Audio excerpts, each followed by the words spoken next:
Welcome back to another episode of the Challenge Insiders here on Reality Bop.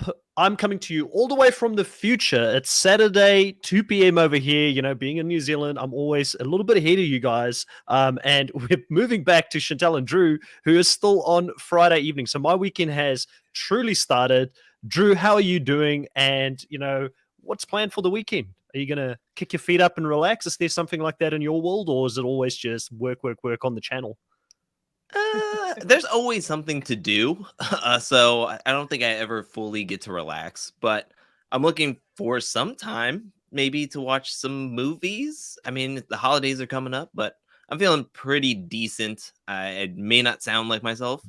I woke up and I wasn't sounding like myself, so I got lozenges, tea, but I'm here to talk about double the challenge, double the fun. So what I'm hearing is that I've got to keep my questions to you today very pointed. We have to get the best value out of you as long as we can before your voice is completely gone. I'll be good. I won't let anything stop me. Great. Chantel, how are you doing? And what do you have planned, I guess, for the weekend? Any some projects coming up or just relaxing? I feel like I'm going in and out. Am I freezing? Okay, it's kind of like working, not working. This weekend, it's my final weekend for a Pilates teachers training that I've been doing. So, I'll be teaching some Pilates, practicing, and before I do my practicum hours and then do my exam. So that's what I'll be doing for Saturday, Sunday during the day at least. Yeah, that's it. I'm living and through watching you guys. TV, I'm sure. Yeah, I was going to say I'm living through you guys. Living through you guys, because in New Zealand we still have those pesky lockdowns, which hopefully is going to lift pretty soon, because we've got a really, really high vaccination rate here. So I think we'll probably mid-December finally be able to go and do stuff again. So at the moment, my weekends are being stuck at home. So that's why I'm like, what are you guys doing for the weekend? I'm still at home. I'm doing all these things at home, but I do have things on the docket for sure. Yeah. Can't wait for that. Whenever I look at these challenge episodes and I see these people being out there, getting to visit all these nice locations and do all these exciting things, I think back about, 2-3 years ago when life used to be normal and we could do these things, go out clubbing, go into partying and things like that. Not to start it off on a sad note. I know we're not far away from that, and that New Zealand is we're like behind the rest of the world when it comes to it. We dealt with it so well from the start, but now we're in a position where, they're kind of afraid to let it slip a little bit, where I think other countries have learned to live with it to a certain degree. We kind of have to rip the Band-Aid off now. We've done everything we can. Australia's following in that direction, but things will come back to normal. I know that, so I'm not too pessimistic. But after 3 months of sitting in my house, I'm just like, I want to be out there. 2 years for me. 2 years, pretty much. But the day before lockdown, I was actually on a beach in Costa Rica, and I had to leave early because they were locking the borders. And so I was like, I was traveling so much. I used to travel every weekend and go somewhere hot, especially during the winter time. And so I would love to go away. So I'm planning maybe to go to Mexico in December. Nice. Yeah, that would be really cool. We've got some compliments coming in here early, so nothing to, make, Drew, that frown upside down for you not feeling too great. Everybody's outfits are looking nice tonight. Hopefully we don't get we don't get put up for elimination tonight. It's good to be blue at the moment, Drew. It's good to be blue. You again. We've got another Sapphire win this episode, but we had a lot of messiness that led us to the Sapphire win in this episode. Kyle, probably the biggest talking point of the episode. For the second time this season, he plays against his allies here, or did he play against his allies? I didn't see the aftermath yet. I don't know what was discussed there. Drew, a lot of messiness here from Kyle, and it really gets a lot of people fired up here in this daily challenge. Yeah, I mean, we've seen this happen with Kyle in previous daily challenges. He does something wrong. He doesn't listen very well. I mean, he clearly was told Emerald. He was told go green. And he was told multiple times before the round, in the middle of the round, before he left for the round. And then he went to blue and it was all over. But kind of like what Kyle was saying, blue was pretty much in a locked up to win. Like they had it locked up. Like Emerald always went to Ruby. No matter what, nobody decided to change up their strategy in the middle of it. Once Sapphire got 15, everybody was just like, cool, we could just let them win. This could go on forever if we really wanted it to, but we'll just kind of like go with the flow, get some good hits in, and we'll lay people out until Sapphire wins this ultimately.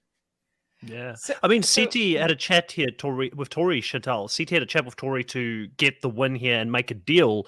And I felt like CT didn't want to win this one because he didn't want to be the person that made the decision, because so many people in Emerald kept him safe throughout the season. And obviously him and Kyle have got some sort of a do they or do they not have a friendship. I don't feel like CT went into this challenge necessarily wanting to win it, but as Drew said here, it looked like they were going to win it regardless, even if they just followed that strategy, because Emerald was never going to go after Sapphire. So I don't know if CT thought it through. And was this a saving grace for CT here to have Kyle turn on him, so he had an excuse at the end of the day to turn against Kyle? So I did watch the after show and aftermath, and Kyle did say that he talked to Nelson, and Nelson said like you could do either one, like it's fine. Like he kind of didn't make it clear in a certain instance, anyways, that it mattered if he took from Sapphire. I do think that CT used this as a complete opportunity to blow up on Kyle, so he would have an excuse, since he was the person that was going to be winning and is the ringleader of that cell at this point. I do think he blew that up so he knew he could put in Kyle. Kyle will be the one that can take out someone from Emerald, and he will just be sitting pretty and not look like he's turned on anybody in the Vets Alliance. So I think it was all an opportunity for CT to make Kyle the enemy so he didn't have to show his cards. Yeah, and that's what I sort of got from it as well. Kyle really under fire here for most of the episode, not having too many people there that has his back. And there's the conversation between Kyle and CT after the daily where they talk outside, and CT, very calculated here, talks quite loudly so everybody can hear about who he's saving, trying to keep himself safe in the game. And there's a lot of conversation about, are they friends? And it felt like, you never know when something actually affects Kyle, because he jokes and makes light of a lot of situations within the house. But it did feel like Kyle was a bit hurt by those comments there, and that he felt like he's got a bit more of a friendship between himself and CT. What was your take, Drew, on this conversation between Kyle and CT, and where do you think this leaves them now moving forward in the game? Because CT's got to find a way to work with this person that clearly he wanted out of the game. And I mean, Kyle had the best comeback after winning this elimination, where he just got the middle finger out and he was like, boom, to the whole Sapphire team, which I thought was one of the golden moments of this episode. I'll be honest, I watched this episode like 3 times, and I was so baffled by this conversation. It went on for a long time. I don't know why it got as loud as it did, because it seemed like everybody was on the same page that Kyle was going to go in regardless, and everybody was cool with it. Like once Sapphire won, Nany was like, oh, Kyle's probably going to go in. Devin was cool with Kyle going in. I mean, to me, I was like, what is happening here? It was almost like a play fight where CT, like Chantel was saying, just wanted to throw everything on Kyle. So it was like he was kind of play fighting. I think, when you play fight and you just keep on latching onto one phrase, I think he just kept on latching onto, are we friends? Are we friends though? And it maybe got to Kyle one too many times where he was like, all right, dude, like I'm done with this. Like stop questioning it.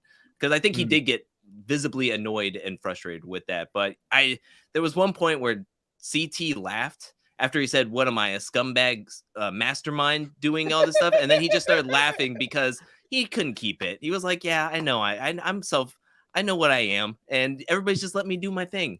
It's crazy. I did like CT's line where he spoke about, being thrown to the wolves, or Kyle would throw him to the wolves. But, he is a wolf, from day one. So you can't throw him to the wolves, to be honest. Well, and I definitely think with CT as well, like in that whole fight, because how he was acting, his facial expressions, his tone, like what he was saying was a little bit Twilight Zone-y. It wasn't like, I'm like, where are you, CT? Are you still here? Like, who is this person? So I definitely could understand Kyle's frustration. Like, wait, are we friends? And I think that this was just CT playing his CT-ness in the game to just deflect, so that Kyle would just like still play, like follow the plan, and like when they're outside the game, they could be like, "I'm sorry, man, I was just trying to win there. Of course we're friends, but like I didn't want it to look like we're friends in the house. I'm sorry." And I think that's what's probably going to happen, or probably did happen, is after the game, he gave a little bit of an apology.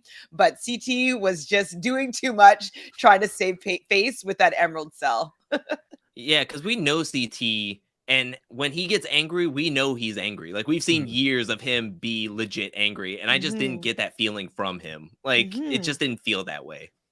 He's just running out of numbers here, and I do think he's looking at one of the things with CT, and I think I saw it somewhere in an interview that I read, an exit interview of Josh, where he said that he wished he was more like CT. CT can take his personal relationships and feelings out of the game, and he can just look at it pragmatically and say, this is the current chessboard, and this is what I need to do to be able to move ahead in the game. And I think CT looked at this and he thought, Emerald's still pretty strong. They've still got the numbers here. They have won quite a few. What's the chances of Ruby winning something in the near future? So if I do turn my back against the people that have been keeping me safe, not only am I burning them this season, and I could potentially be thrown down there if there is another guy's elimination, but also if you go up against some of these people like Devin and Josh, Emmanuel is probably the one I'm the most perplexed by, that he didn't consider going against Emmanuel. But, if you go against Devin and Josh, they both have got some clout in the game, even for future seasons. They have got a lot of friends in the game. So it's not just playing for this season, it's also playing for future seasons. And I don't think Kyle's got that. I don't think Kyle will ever have the same social capital that those two players have got. Does that make sense? Yeah, no, it totally makes sense that, CT was playing for not being thrown in. Absolutely. Definitely, potentially future seasons, 100%. I'm also wondering if he's trying to keep those people for him in case he does get to be thrown down. Maybe he wants to go down against a Josh or a Devin. He doesn't know who Kyle is necessarily going to choose, but maybe he wants to save Devin for himself. So if he throws one of those two in, I wouldn't be surprised if Devin chose a Josh. Yeah, they might be on the same cell right now, but like Josh might be his best bet to win, not Emmanuel. I think he would lose more likely against Emmanuel. Same with Logan, same with Nelson. So maybe he was just trying to also preserve the potential of having more people that he feels comfortable going up against in elimination. Yeah. Well, the same thing with the Seafoam Alliance with Emerald and Sapphire. They had that alliance with each other. So I didn't think he was ever going to pick anybody from Emerald anyways. So yeah, it just was par for the course. Yeah. Dolores here asks, do we think that anybody's even suggested throwing CT down there this season? I can't remember seeing it on... Oh, was it on screen this season? Last episode. It was? Maybe Tori? It was Emerald, and it was like, I think the third or fourth time that they were in power. It was a men's day, and yeah, they were like, oh, who should we throw in? And they were thinking about throwing in Corey, I believe, and then they were like, oh, well, what about CT? And then even Tori was like, I know it's we don't want to do that, but I was just throwing his name out there, kind of thing. I'm sure the production was like, at least throw his name out there. Come on, make it seem like he's a possibility. There's a chance. Yeah, I just think CT, like, he's just become...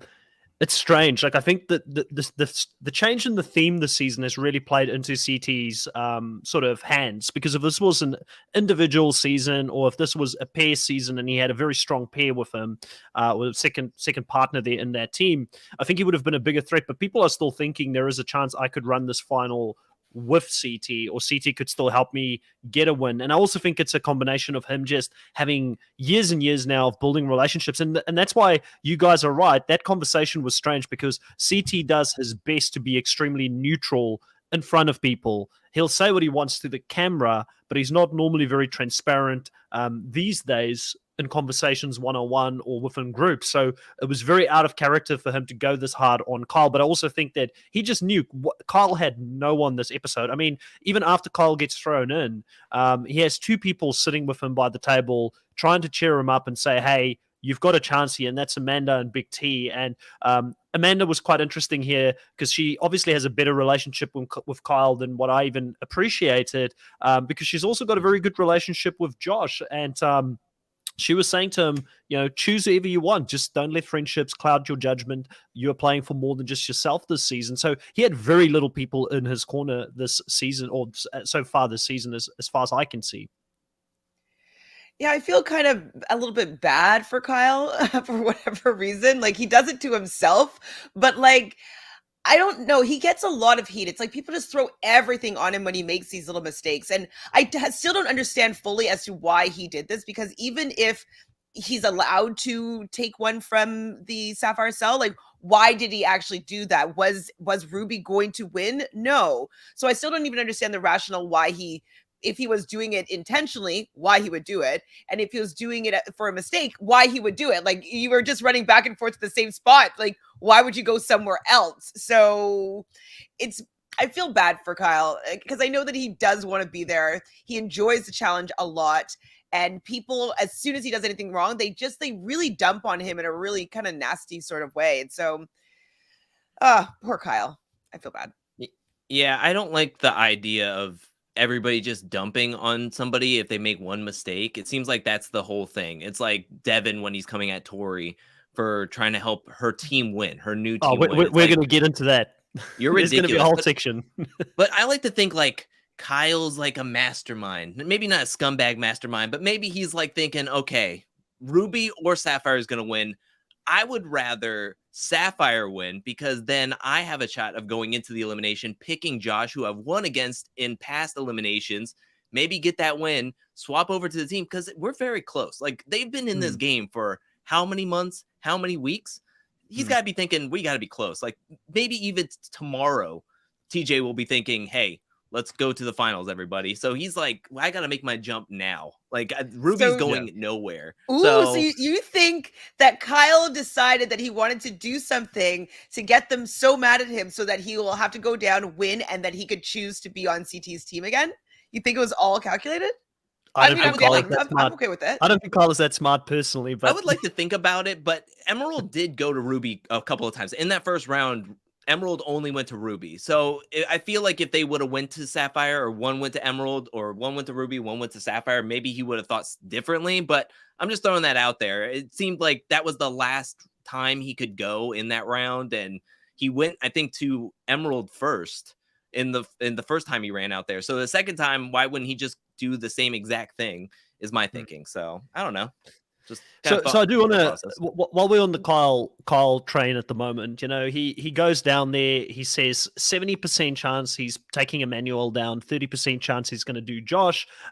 He goes down there, he sees what the elimination is. He ends up deciding, listen, this thing looks like it might have some balance on it. I'm going to go for the easiest route here. Josh, I thought, took it like a man. We're definitely going to talk about Josh this episode as well, because it is a bit of a eulogy for him being out of the game. But Emmanuel just has this whole opinion about himself at the moment that Kyle is scared of me, he doesn't want to go up against me, and he's like, yeah, he was scared, he didn't go for me because he was scared. I think it's a fake narrative. Kyle did what was right for him in that moment. You have to go against the person you think you're going to win. Like, I think Emmanuel would have ran circles around him on that specific challenge, because he's got a better physique for when it comes to balancing, running. He's just overall a bit more, exactly, he's a dancer, he's just a bit more overall athletic. So I mean, Kyle had to do what was right for him in this moment, and to choose Josh was definitely the right choice, and it was still close, so hats off to Josh for making it a bit of a battle there. But I just wanted to put it out there, Emmanuel, mate, you're a little, like, I want to still see, you haven't shown me anything yet. Go down there and show me something in the elimination ring before you start claiming that people are scared of you.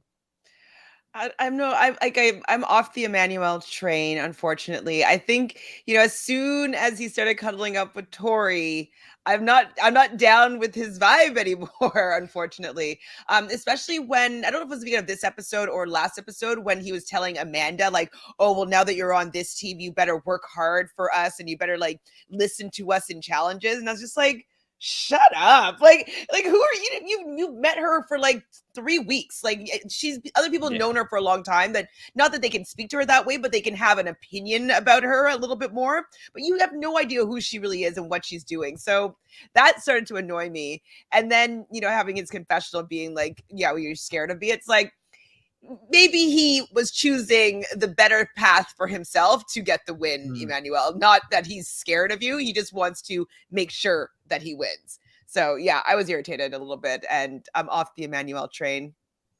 Yeah, like he was able to put himself very strategically in a very good social setting, being partnered up with Casey, and for pretty much the whole game. I mean, once partners and then on the same team, and he has been able to just slip into the background, which that's all he is. He's just background at this point. He is a supporting character. He is an extra on the Emerald side. He hasn't done much of anything, but hearing his confessionals, it sounds like he will be seeing an elimination because he talked so much at the beginning. I did like that we got more of him in the beginning, and then it wasn't him that got picked for the elimination. I was like, okay, that was a nice like turn a little bit than just completely being like, oh. But Kyle should have been 100% saying it was 70% Josh, 30% Emmanuel, because that's come on now. Like he was always had his eye on Josh. I think it was to save space with the bets. You know what I mean? Be like, all right, just want to quickly jump into 2 comments here. Speaking the Truth says that he'll never feel bad for Kyle. He continued to kill his social game by being self-proclaimed snake and not doing anything about it in the long term. And listen, I hear you on that. I think one of the things with Kyle is he brings it on himself because he also doesn't take the game too seriously, and he jokes about a lot of serious things where people feel like they can disrespect him in certain scenarios maybe a little bit more because he just doesn't take the game that seriously. I think there is a little bit of that. I do feel bad for him that he didn't have anybody. I mean, this guy has been playing with people now for how many years, and no one shouted for him. I mean, Josh is newer to the game than him, and everybody was supporting Josh going into that specific elimination. So I do feel bad for him a little bit in that sense, just a smidget. Dolores, you go ahead, Chantel. I was going to say, do you think if we go down this rabbit hole or put our tinfoil hats on here, do you think that maybe the whole Kyle CT fight was all fake? And it was just like a big ruse to like get them back on the same team together. I know that CT doesn't necessarily love the idea of working with Kyle, but if they are friends, like maybe they planned a little bit of this preseason and being like, hey, like in the end, like maybe we'll have to do a fake fight here or there, because definitely CT was acting a certain way in that fight. And then it seemed like Kyle didn't know if he was still acting or not. So I'm wondering if there might have been a little bit of a game plan actually that was going on. And it was all kind of like, yeah, we'll let Kyle go down there, save some face, whatever. He can be the new enemy for the moment, and then he can go back and go be with CT and CT not ruffle any other feathers. What do you think, Drew? Do you think there's a chance of that potentially?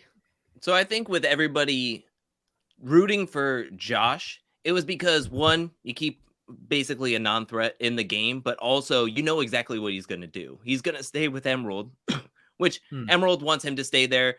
I think CT is fine with his trio for now because they won this past week.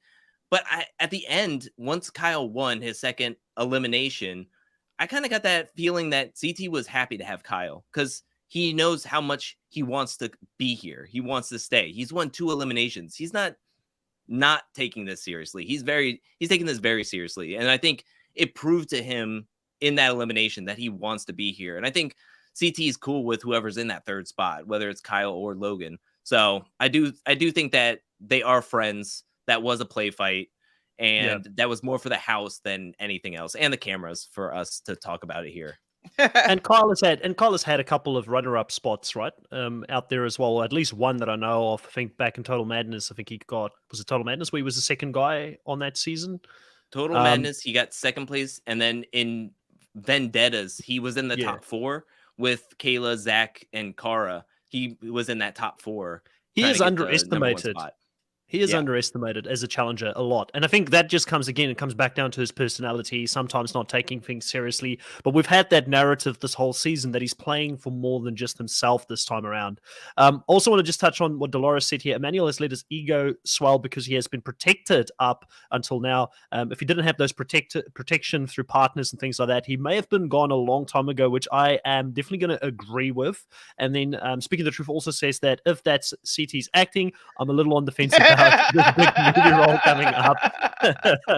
So yeah, it's true. I mean, it was a bit strange, but I guess sort of rolling on to Josh here, the person that we end up losing here in this episode. I think I'm going to be the only person that still feels this way here in this panel, but I'm okay. You know, if we all were exactly the same, I think this podcast would be boring. I'll probably get crucified for saying this. Okay. I like Josh a little bit more at the moment. Like overall this season, he's come back. He's been like going into this elimination here. He was definitely handling it a lot better than what he did in previous seasons. He manned up to it, went in there, lost. Fair enough.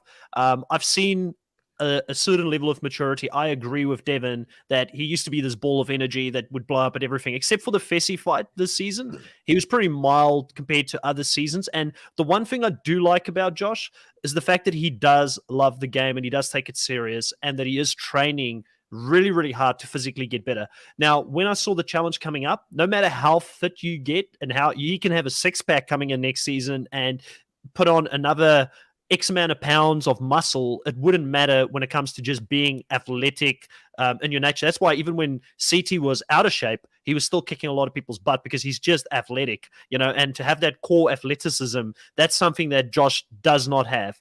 But I do like the fact that he's willing to come back season after season and work on himself, try and physically get better, try and get in it. And I have seen a bit of a change in his attitude. Now, all of that could be blown out of the water next season when he comes back and he proves me wrong. But my overall feelings for this season is I've enjoyed the direction that he has moved in. Is he my favorite challenger this season? No, hell no. He's not even in my top 5, maybe not even in my top 10. But I appreciate the growth. And that's just me personally. Now tell me how wrong I am and how I am crazy for even considering. We'll this. start with when I'm watching the elimination.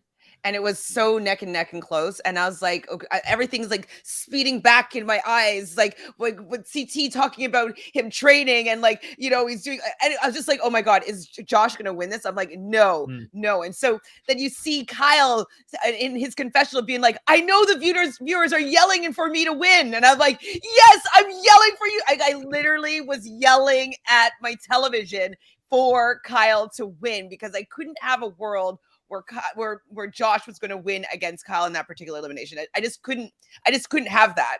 So the reason I do appreciate anybody that's training to get better, absolutely. But it bothers me that all the fights that really happened where people were eliminated from the game, it had to do with Josh. He's always part of this, like these fight things that happen, and he gets people so riled up that they end up saying something or doing something that gets them kicked off the show. And I'm like, that's kind of annoying. I'd rather have the other people in the game over Josh. And my other point is, I think the fact that Devin and Josh are now friends is ruined Devin. I can't stand Devin anymore. And I think it's because he's been strategizing with Josh and has some of like the Josh energy and style of gameplay. So I appreciate anybody coming back wanting to win, but with him being like, I deserve this, I need this for my family. I'm like, you already won $500,000 for your family. Like, what more do you need to get for your family? Why do you need this? Why do you deserve it more than anybody else? Like, Kyle deserves it more than you, Josh. So I'm just like, I'm not really down with the narrative anymore. I had a couple episodes where I was like not hating on him that much, but this one, I was like so happy that he was going because I didn't want to see the timeline where he was beating Kyle in this elimination. I was like, I just want to jump in before I go over to Drew here because I'm sure Drew's going to agree with you. I just want to make it clear that the bar was extremely low on Josh for me coming into this season. And when I'm saying what I'm saying, I'm looking at Josh in a vacuum on his own. I'm not looking like when he went up against Kyle here, I definitely also wanted Kyle to win. I like Kyle more than Josh. So I wasn't looking at it from that sense, but from a sense of, is he, for me, the same level and is he still the same person that I've seen in previous seasons? I do think he's grown.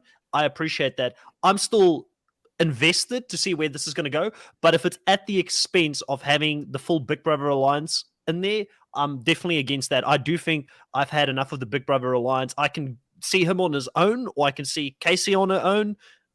If I had to, if it meant that we don't see Casey and Josh with him, I'll even look at Fessy on his own in the show. But I don't want to see all three of them back next season personally, because I've just seen it. It's outplayed now. I don't want to see that continue on. That's just my opinion. So I just want to make it clear. I wasn't shouting for him above Kyle this episode, but I looked at it as a vacuum. I think there's been some growth. Like I said, the bar was low. Doesn't mean he's my favorite, but I do appreciate the growth. So the thing with Josh in this elimination, I will say that I like this elimination. It was very Yep. tedious, but it was made to be tedious. I love the bell. That was my favorite part of it because that was like what it all hinged on is you Mhm. having to hit that bell. I'm not gonna lie. Once I saw Kyle jump out to that beginning lead, I never thought Josh was ever gonna come back. And there was points where everybody was like, "Stop walking, stop walking." And so that's the point where it's like, yeah, you can be better physically and you can be more athletic, but if you're not going to be mentally prepared for anything, because I heard on the aftermath he talked about how once Kyle called him out, he kind of got it in his head and he wasn't really checked in or whatever. I don't know if that's like just an excuse or whatever, but if you're not going to be mentally prepared, you're not going to get to where you want to get. And once the season started to unfold with the vet truce, I expected Josh to be here. He's always socially strong in the game. So when he got to this point, it's kind of like at one point you're just going like, okay, it's inevitable. Somebody's going to call him out. If somebody's going to be thrown in there and he's available, somebody's going to call him out. Whether it's I almost half-heartedly wanted it to be Logan. Like I wanted him to be like, "Oh, I'm going to save Logan. I'm going to throw Corey in there." And then Logan takes him out. That would have been awesome. But let Kyle do it. Kyle earned the win, but at no point was I thinking, "Oh yeah, like Josh could come back." I was just thinking, oh, it's inevitable. This was going to happen. Uh, I'm with Chris. I don't want anybody on Big Brother except for like one person out of the trio. And I'll gladly want Davon to always come back. But like, Yes. I don't want Casey. I don't want Fessy and Josh. I think Josh has done 5 seasons back to back to back to back to back. Like, take a season or 2 off. Go train a little bit more. Get your timing down. Like, really prepare yourself for when we do see you back in the next 2 seasons that you are extremely focused. But it's kind of like the same song and dance. He can be strong socially, but once you get to a certain point, it's kind of like, oh, it's gonna happen. He's gonna get called out. It's kind of like Devin. This is the farthest he's ever made it consecutively in a season. Yes, he made a finals in Rivals 3, but he had to be called back into the game because there were so many DQs and then so many lucky skull picks to get him to the finals. This is the longest he's made it, and you can just see he's cracking. Like, this is the longest he's ever been in the game. He has power finally. He's just like, oh boy, nobody throw me in, please. And we're going to talk about Devin in 1 sec. I just quickly want to acknowledge the comments here. Dolores is saying that she can't stand Josh. Every time that he talks, she wants to scream. So definitely Dolores is not on the same boat. Speaking the truth is saying that he does agree with me 100%. He's there for a Josh redemption arc. I'm not completely down with Josh. I'm now down for a complete Josh Growth redemption season and even a hard-fought Josh win with a grimacing face. Like I said, for me, I appreciate the growth in a vacuum. But I understand, like I fully understand how people may not be there. I think this is what makes the game so great is that we can like different people. It is okay. Sam here just wants to say #justice for Ashley since she's out of the game. I know Sam is a massive Ashley fan and it would have hurt him to his soul when she was just left the game without anybody really fully knowing what happened. Yeah, and just even with that, it's just the fact that he was involved with whatever went down. I know that she must have done something terrible. I get that. She's being reprimanded. I get that. But like, if he wasn't part of the equation, it wouldn't have happened, And even with like, I'm not a fan of Polly and Cara, but I believe it was a fight with Josh that they did outside of the game that Really? Josh said that he did this and he threatened me and stuff like that. Like, it was other fights that he was having with cast members, which is one of the reasons why Paulie is not allowed back on the season anymore. And then, his friend Fessy was, kicked off the game when he should have gone as well. I think that he should have gone at that time with Fessy.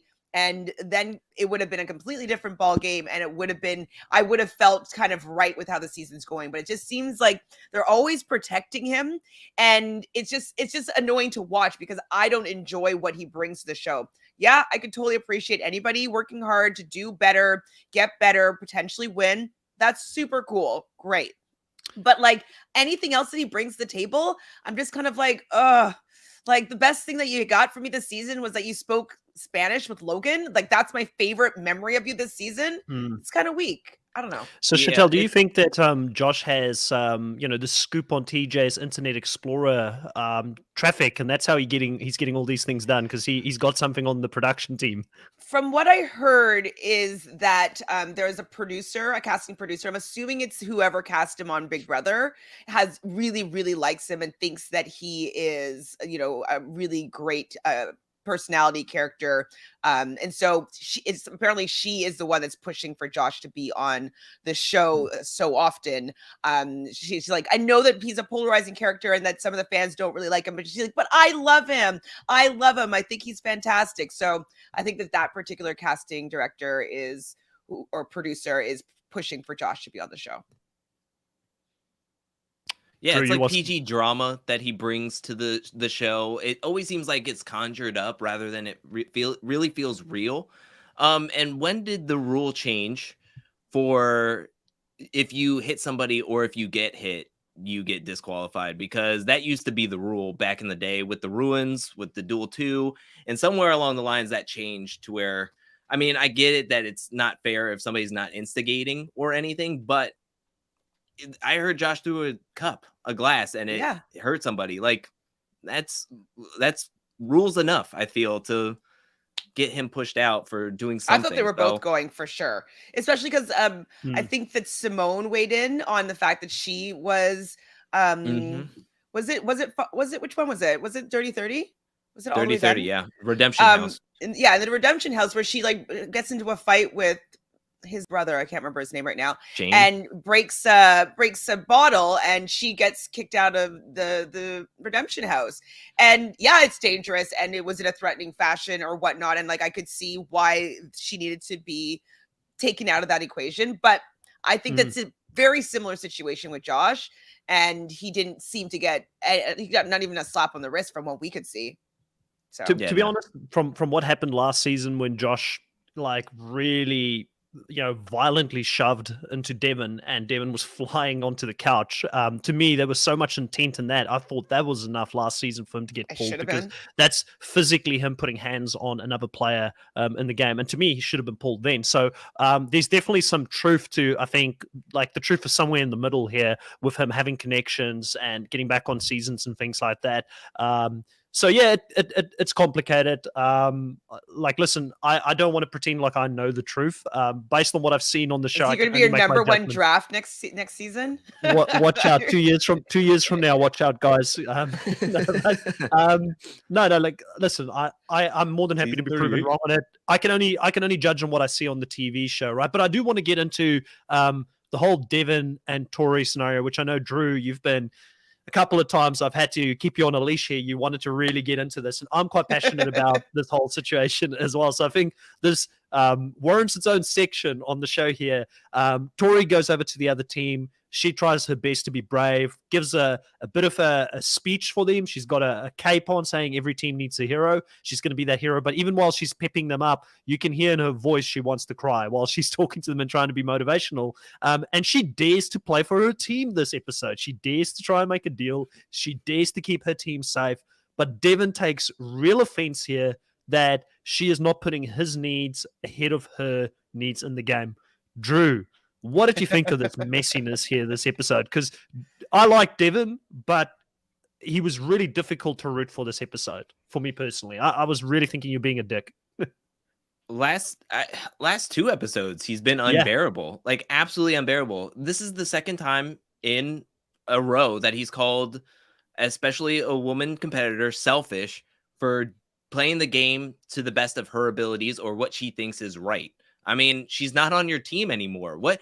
And also, when did this switch happen? Wasn't it last season that they couldn't stand each other, but quickly 3 months on the off season? He backstabbed her last season. He was the reason she ended up going out. So I heard that Tori took Josh and Devin on a vacation between seasons. So best friends. That's best friend material right there. So they have like a best friend alliance type sitch that maybe she's going back against.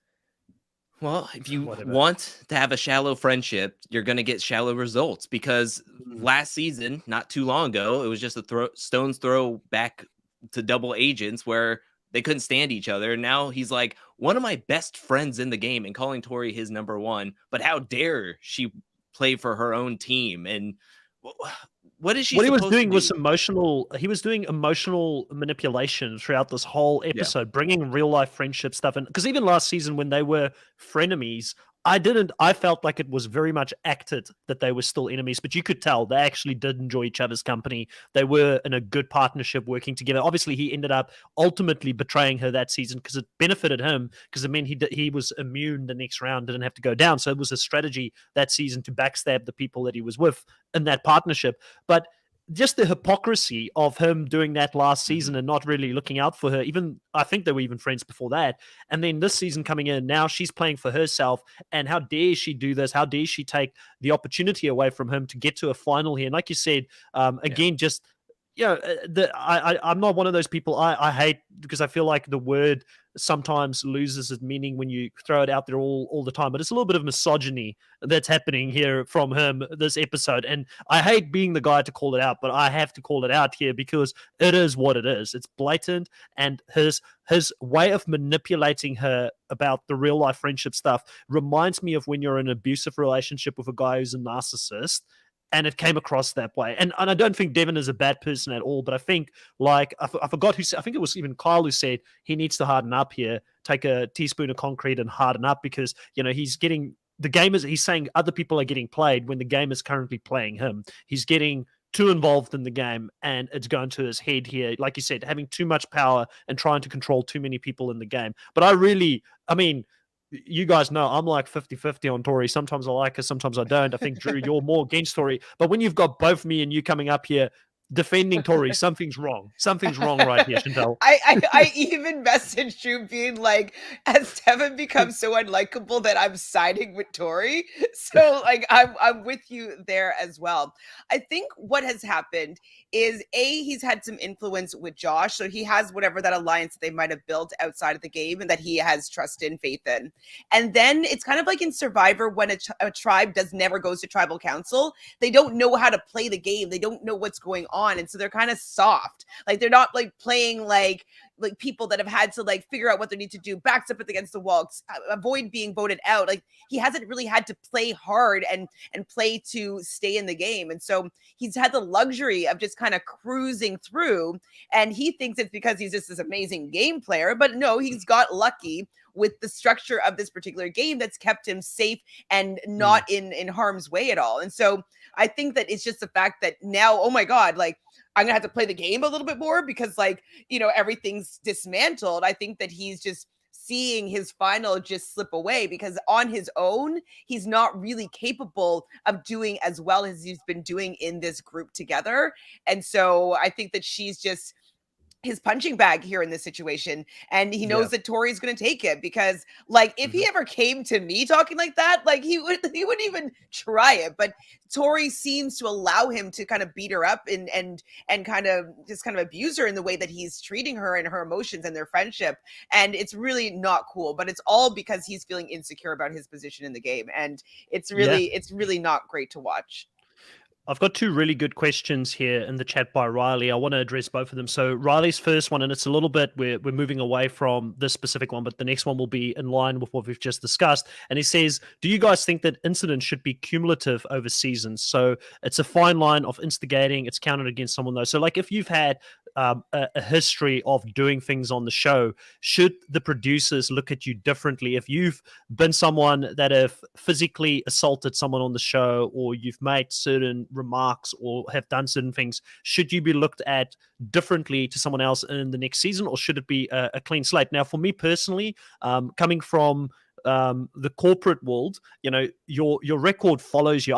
Funny enough, we've never discussed this. I work in background screening verification, and my company, we have a digital, I know 007 stuff. Hey, private investigating, but we basically help people make the right decisions when they employ people in different companies. So even if you have worked in a certain company in a bank somewhere, your your record that you have, and a lot of people don't realize this, even if you've got an HR record to a certain degree, can follow you from one company to the next company when you're working there. So if you've got a bad track record, the next company could make a better decision on if they should hire you or not. That type of information is available, especially when you work in certain areas of trust, like in finance or in government or in things like that. So for me personally, I very much feel like you're part. Like I don't think you should ever be. I do think there's a line where if someone's done something 10 or 12 years ago and they've had a clean record since then, that should be taken into account, unless it's illegal. You should be looking at that person saying, yes, people can grow. They're not who they were 10 or 12 years ago. But I also think that if you've got a track record where 3 seasons in a row you've done something, and then in the 4th season you're threatening to do something similar, that should follow you. So I personally think it's a good question. I do think people's records, if they've done other things in other seasons, people should be looked at differently, and that things could potentially escalate with certain characters on the show. I don't know how you guys feel about it, but I thought it was a really good question. Well, I think that if that were the case, I'm fine with that. But it seems as though they treat people differently. So it's not like they're unbiased and like everybody, if you do this, then this is the repercussion. It's like some people get away with it. Some people can say this, some people we won't show this. So it's like it's kind of hard for them to be able to enact something like that because they're completely biased towards certain characters for whatever reason. If they don't want someone to come back on, they'll be like, oh, well, you did this, and this. But if they do, it'll be like, oh, well, he apologized, and he's a fan favorite now. So So I just don't know if MTV is capable of having an HR department that could really screen these situations more effectively and where it would work very well. But currently, with how they cast and how the producers are allowing people to stay on the show or return season after season, I don't think it would work. Give me a call, MTV. I'm available. Drew, what do you think? I think, first of all, you can never have a clean slate. I mean, with how everything is on TV, everybody's going to call up something. Everything's going to have a receipt, which I think should be the case. I mean, you do something, you got to live by it. You got to know that you did it or did something wrong. This is the thing where it's not stated, or there's no real guidelines to, if somebody does something, this is the repercussion, or this is it. Kind of like what Chantel is saying. It's whoever is doing it. It depends on who's doing it. It's not really the crime. It's the person who committed it. And that's what it will be determined what their sentence will be, or how hard they get the rules laid on them, or what consequence they get. But if there was, say, a certain guideline of if you do X, Y happens, then everybody can follow along and know, okay, that person's not going to come back for 2 seasons, or, oh, he put his hand on that person. But there's so many like words and different things out there in the challenge universe of permaban, tempa band.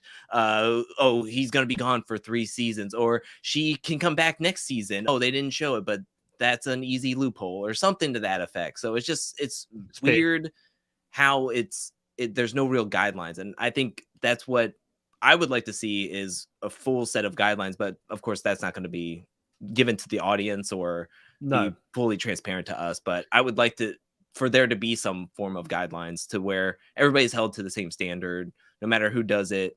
You do something wrong, you need to be held accountable for it. But I agree. Riley's second question that I wanted to go into here was, why would Tori not team up with Emerald over Sapphire? Though I saw Devon's point on that. And listen, Riley, I love the fact that we all have different opinions here, and I want to explore it.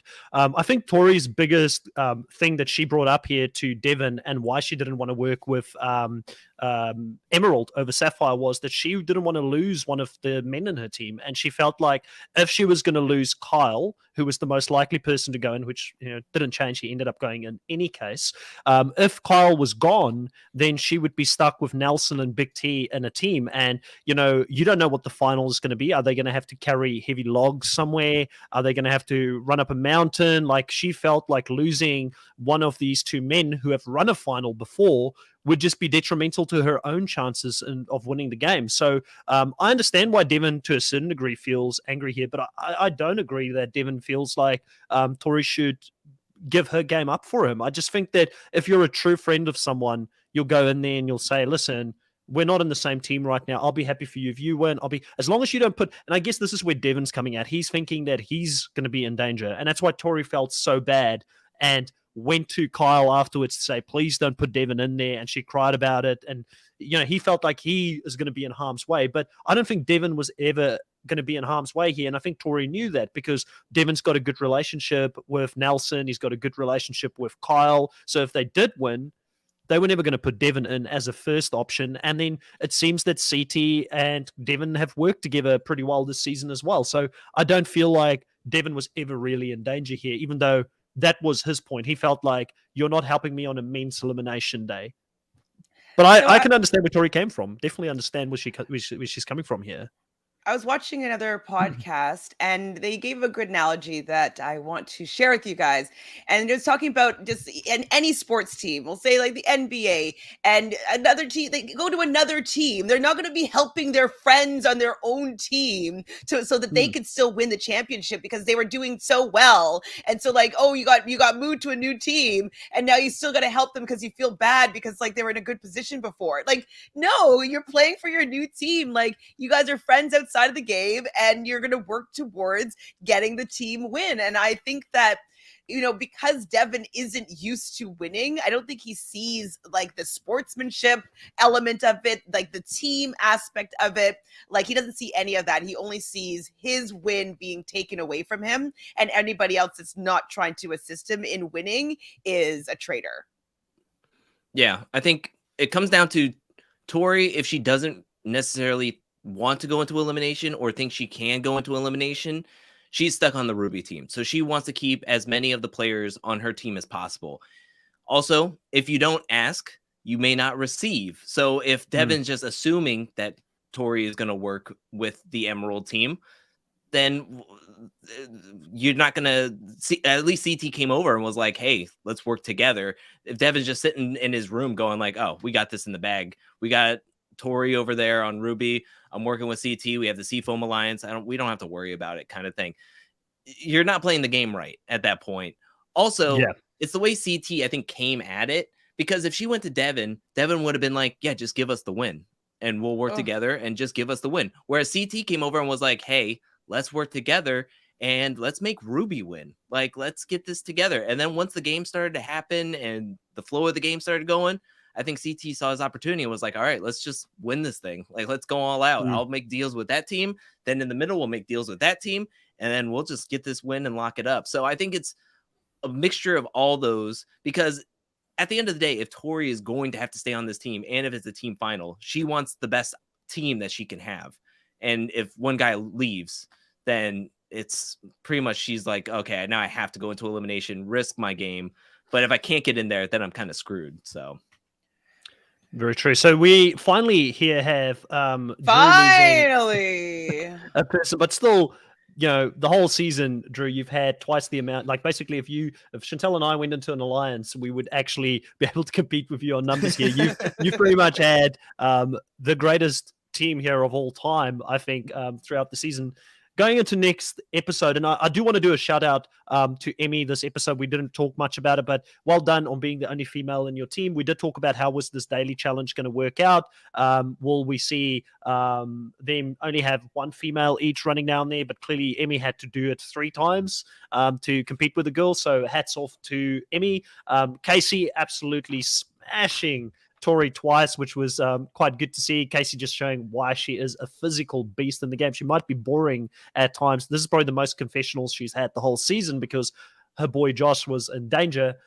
She is a really, really good competitor. And yeah, this Emmy is the Emmy I like seeing, the one that doesn't complain and cry and just sort of mans up and does what needs to be done. It was fun to watch this episode. Next week, we will have a female elimination. Who should we look out for here, guys, going into next round as possible females going down into the lair? I feel like that last person on Drew's team looks pretty tasty. She already saw it. She already had it. Say again? She'll come walking back in. TJ will be like, you know what? come back in. It's We fine. love you too much. We love you too much. Come back in, Big T. Yeah, I think I think she's in danger.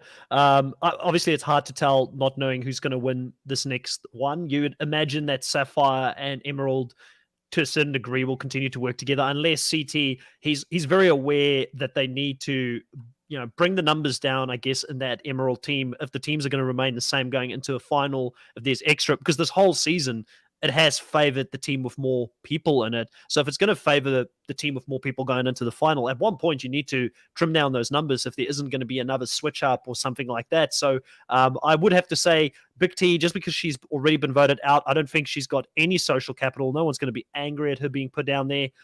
Probably the most likely person to go down.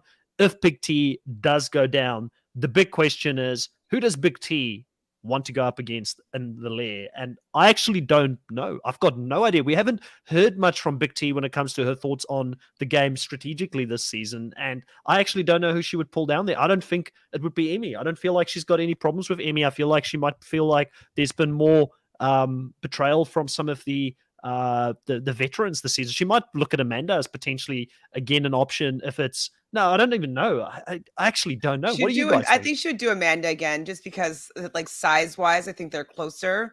I don't know if she's friends with Nani or not. I think Nani or Amanda would be her two picks. Tori's a lot just sturdier than Big T is, and same with Emmy. I think that they, especially if it was something physical, I don't think she would go for either of those two. And obviously not Casey at all. I don't think Casey would be someone that she'd be considering choosing at all. But yeah, it would be between Nani and Amanda, depending on her relationships. I don't know who she likes better. I actually don't think Big T would be the agency vote.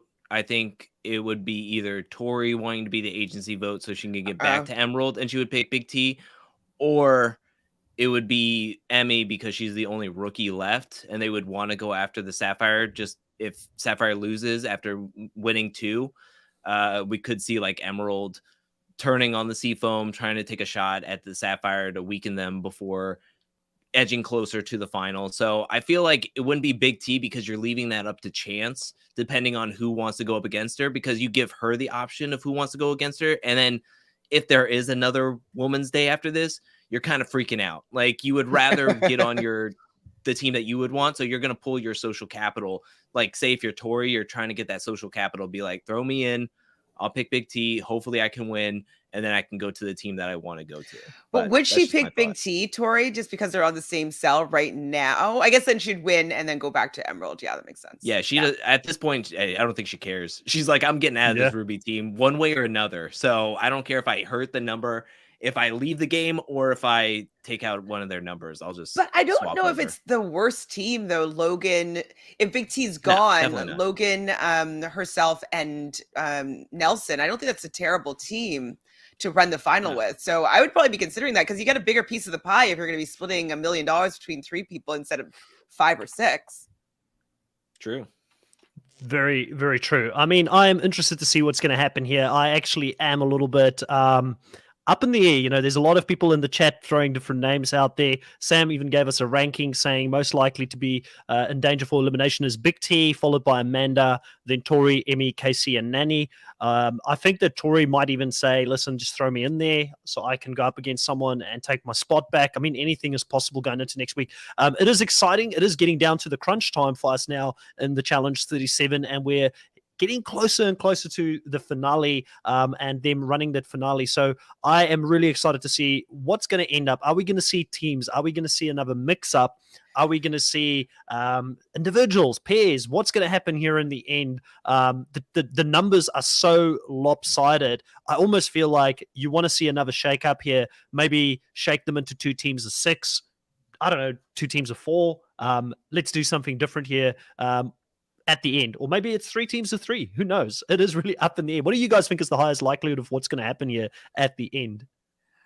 I think the next episode will be a female elimination, and then there's going to have to be a purge of some sort.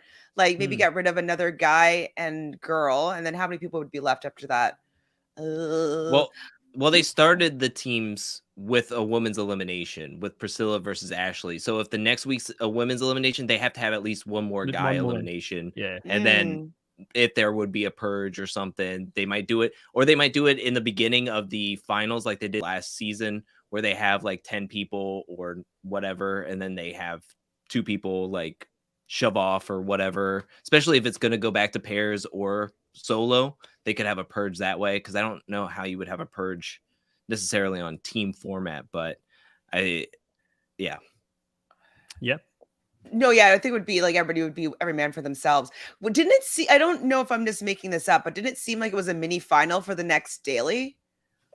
Didn't am I making that up? Or was it, maybe it was All Stars? I don't know. I can't feel like remember. I I can't remember if I saw a mini final at all. There was like a I big watched- bowl with a lot of money, and people are going to have Oh, money somewhere.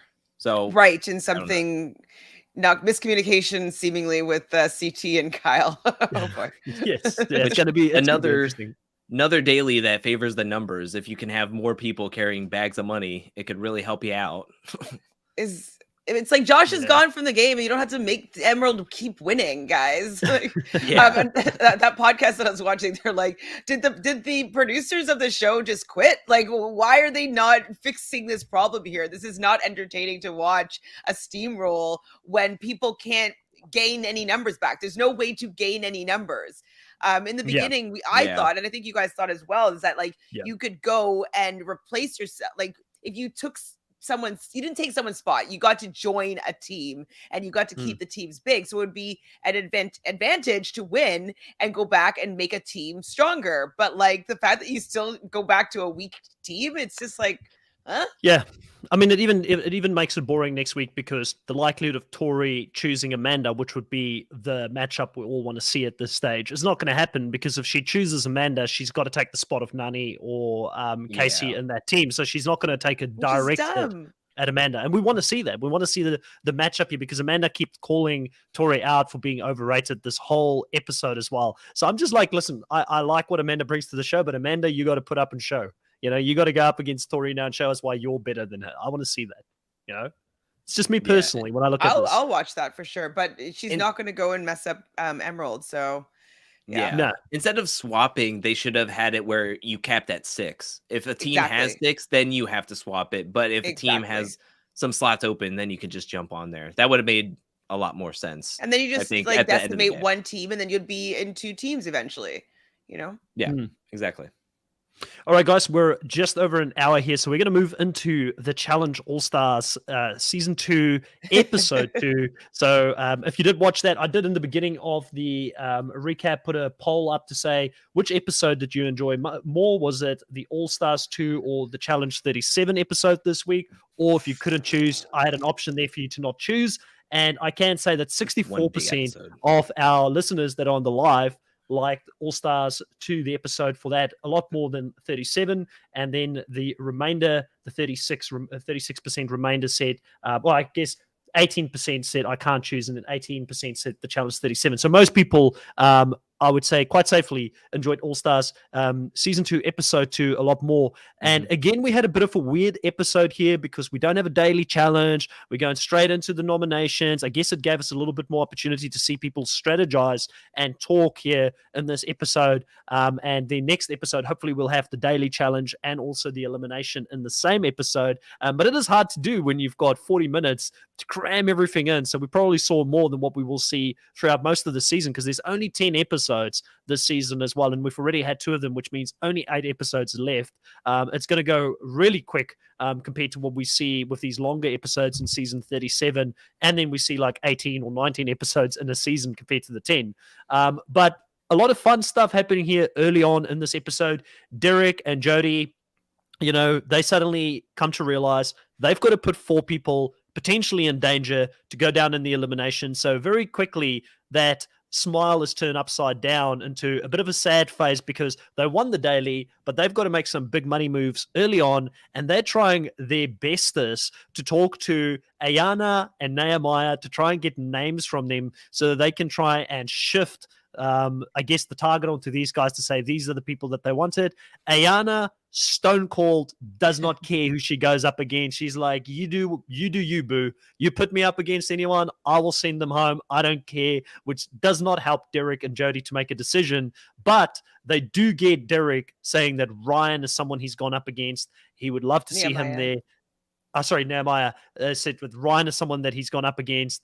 And also, Derek may be a second option for him to go up against there, Derek Chavez. And a bit of a blow up here because we continue to see this Nehemiah-Derek rivalry brewing. We know it's going to be a big storyline for the early parts, maybe the whole season here, because Derek does not give Nehemiah exactly what he asked for here as well. Chantel, what did you think of the strategizing, how they came to the conclusion of who they were going to put down there, and this relationship, this early rivalry that is forming between Nehemiah and Derek this season? I couldn't put my finger on why I'm not a fan of Derek. I do appreciate, like, he's a pit bull and he'll come out. He always tries really hard. He fights really hard. And I was like, why do I not root for him? And this episode made me realize why. So firstly, getting so offended by Steve trying to make a joke about his matching top and short set. Like, it's a silly set. I get that he probably bought it thinking that it was going to be cool. And like, if Tech were to wear it, I'm sure that people are like, oh my God, that's amazing. But like, it's not that serious. Absolutely. So the fact that he was like, feeling so proud of himself that he's like, oh, I'm going to put up Steve. Like, he'll teach him for talking to me that way. And the house is going to vote him out or vote him into elimination. I was just like, why are you so upset by that comment? Anyway, so that annoyed me. And then the fact that he went against why bother asking Nehemiah who he wants if you weren't going to give him who he wants? It's kind of like what Tori does, right? Tori is always like, when she's in power, she's like, oh, yeah, okay, I'll do my best to give you what you want, and then be like, man, sorry, I couldn't do it, my hands are tied. And it's like, well, don't be fake then. Don't pretend like you care about my opinion. Do whatever you want then. And I think that's why I can't get behind Derek as in how he strategizes, because he usually plays the middle and doesn't really take a side. And in this case, he was trying to take a side and support the person that was going in. And then he decided like, oh no, I don't want to do that. So he's a little too wishy-washy for me. I think that with the new version of Nehemiah, that I don't think that he's going to let this slide with Derek. And so I'm happy to see this battle continue. I just want to say I made the biggest mistake not choosing Nehemiah in the first spot when I had to choose between Derek and Nehemiah for the season, because I feel like the edit is also siding very much with Nehemiah here this season. And I've been and I don't want to give him the kiss of death, because I even said it when I didn't get Nehemiah. I was like, I'm still going to shout for him because I love Nehemiah. He's like one of my favorites this season.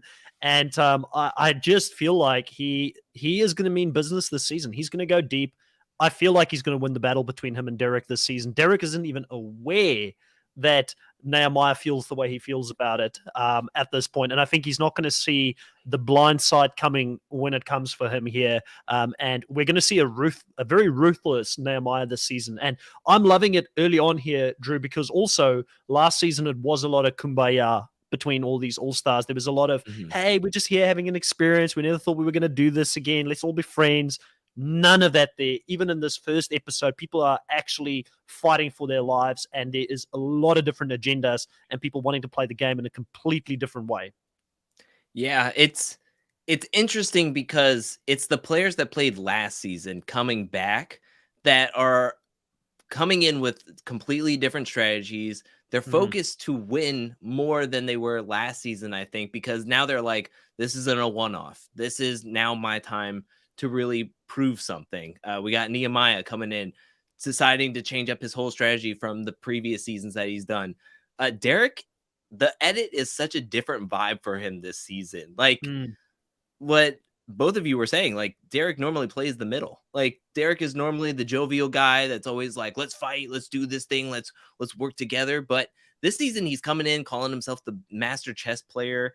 He's saying that he's one of the top players of all time. Sorry, not sorry. And then he's getting offended by somebody calling his shirt bright and a comic relief, which I think he was always going to pick Steve, but he was like, oh, that's just a reason for me to call out your name. But he harped on it so much that it was like, all right, dude, calm down there a little bit. And even Jonna this season, we've heard her say she's changing up her strategy as well. So I almost feel bad for the newcomers because they're coming back from a long time thinking, all right, we're going to have some fun. We're going to be at the prom. And then like Kahuta at the voting ceremony was like, all right, we were joking around last night, but tonight there's no joking around. Ryan and Nehemiah are yelling at each other. We already voted. Like, we got a prom to go to.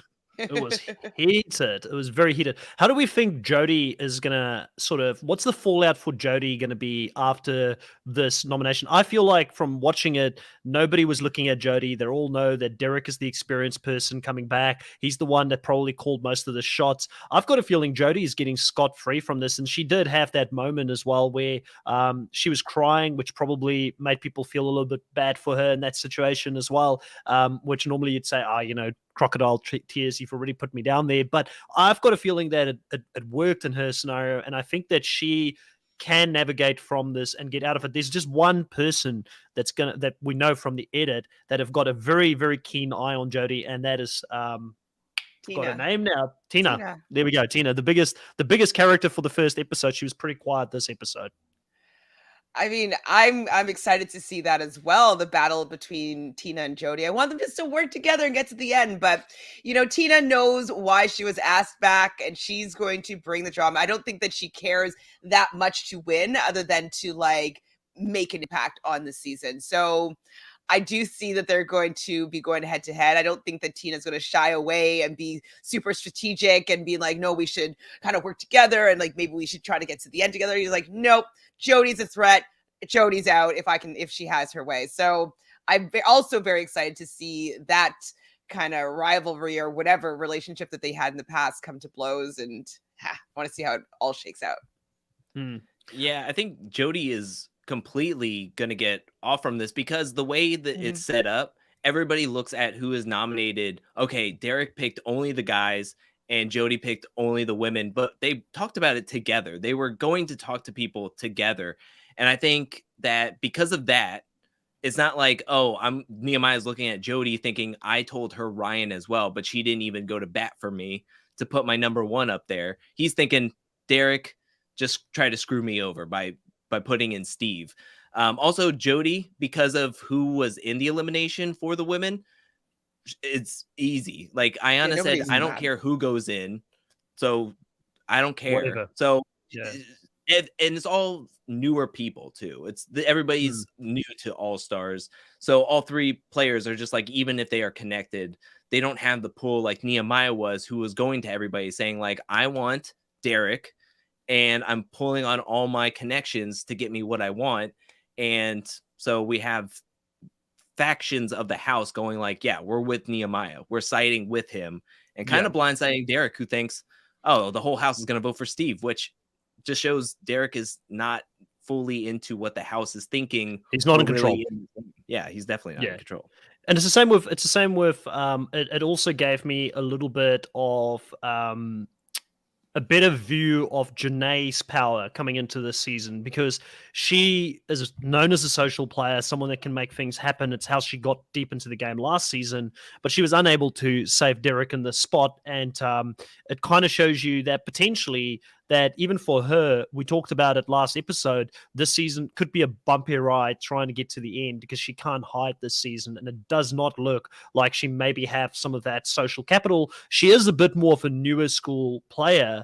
And I think that the people here, the connections, a lot of those older connections that played even before Janae was a part of the challenge world, they kind of stuck together here, and they helped Nehemiah in this specific opportunity to stay out of danger. And it's the same for Casey. Casey really, there was never going to be, from what I could see, it seems like she knew, like she said, 75% of the cast, she stayed in touch with people. She was never going to be in danger. And Leah, just a deer in headlights here coming into the season, having not stayed in touch with anybody. And I don't feel like there was much suspense. I never for a second thought Steve was going down in this episode. And I definitely never for a second thought Casey was going down.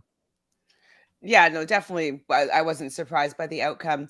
I do have to say though, I was surprised that I know that Janae was saying that she's, she stands up for her friends and like she doesn't get mad when people screw her over. It's when they screw over her friends.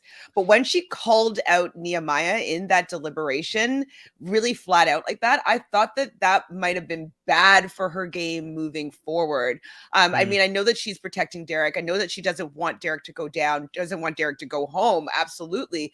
But I feel like the how of that and just like blowing that up like in front of everybody and kind of calling out Nehemiah, it just makes Nehemiah not want to be on your side moving forward. And so I thought for someone who I'm always really impressed by her social game and like how she's able to really make good relationships and good friendships, I thought that that might have been a bad showing considering that Derek was most likely going to be going down because Nehemiah has way more friends in the game than Derek does.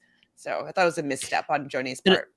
It was interesting because Janae had that relationship with Nehemiah last season via Jimmy in the game as well. So it kind of felt like they were working together to a certain degree. So you would have thought, but again, it's just that levels of friendship, right? She's known Derek a lot longer. She's known Derek before he even went on Real World Cancun. They've known each other prior to that. So it's a real life friendship here, which I think she is willing to maybe burn her game a little bit more or her social capital here early on for someone like in this game. And I think she also probably knows that, Derek probably was, and again, I might be completely wrong here, but he was probably a bit lucky to get even on this season. And the more and more All-Stars that are going to come back and play this game, All-Stars 3 is going to be pretty stacked. I haven't looked at the cast fully, but I've heard some of the rumored cast members coming back. It's probably going to be a lot harder for him to come back in a future season. And maybe she's thinking like, this is his chance. And, I do feel for him because it seems like every season he comes to play the challenge, he does go in quite early on. And obviously we find out about what happened before he came on the show, which is really sad to hear. And it put me in a weird place because I really wanted him to do well, but I also really like Nehemiah. So I didn't know who I could shout for, but really tough for him to go out there, play this game with having this bad news as well, and then coming in there and playing this game. I don't know how he did it. I think if I was in his position, I probably personally couldn't do it. But again, like I said, I mean, his sister loved watching him play the game, and he kind of wanted to honor her name in a certain way being out there. Yeah, it was definitely really sad because I was rooting for both of them. Like I wanted Nehemiah to win in just the game sense, but from my heart sense, I was like, oh, but Derek, it would just like that would be the ending of the movie that I'd want to see, really, And so yeah, I felt for him. I do feel like how he went out with his head held high. I can see them maybe asking him to come back. It seemed like TJ was okay with like having them come back.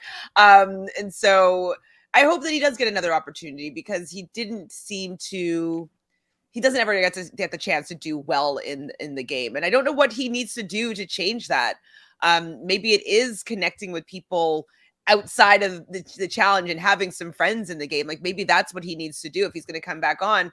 Like, yeah, maybe you do have to do hey, are you playing? Like, oh my God, it's gonna be so great to meet you. Whatever. Just like start some conversations with people instead of going into a new season completely cold and not knowing any history and backstory from any of these other players. So I hope he gets another chance. But I was rooting more so for Nehemiah to come back in for the sake of the game. Yeah, and the drama is going to be there with Nehemiah coming back in because of that Derek-Nehemiah rivalry, which is what we want to see. Yeah, this was tough. This was a tough elimination, to watch with everything that was going on with Derek, and then Nehemiah's on my team. So it's like I really wanted to see Nehemiah.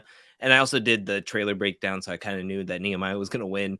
But yeah, it was tough. This All-Stars seasons just gives you everything. Just gives you the human moments. It gives you the laughs. It gives you the drama. It gave you strategy, and then it gave you tears. I cried at certain points of this episode. So it gives you all the emotions that it just shows what we're lacking in the main season when we're not getting the full array of everything that kind of made real world real and then made reality TV real as well. So was it when Spice Girls came out? Was that when one of those moments, that you just had to shed a tear? That song is stuck in my brain. I watched this episode like 3 times as well. It's stuck in my brain forever. Well, and that's another thing too, is the soundtrack. I don't think that they've been playing a lot of music in the most recent episodes of the main season. Not that I've noticed anyways.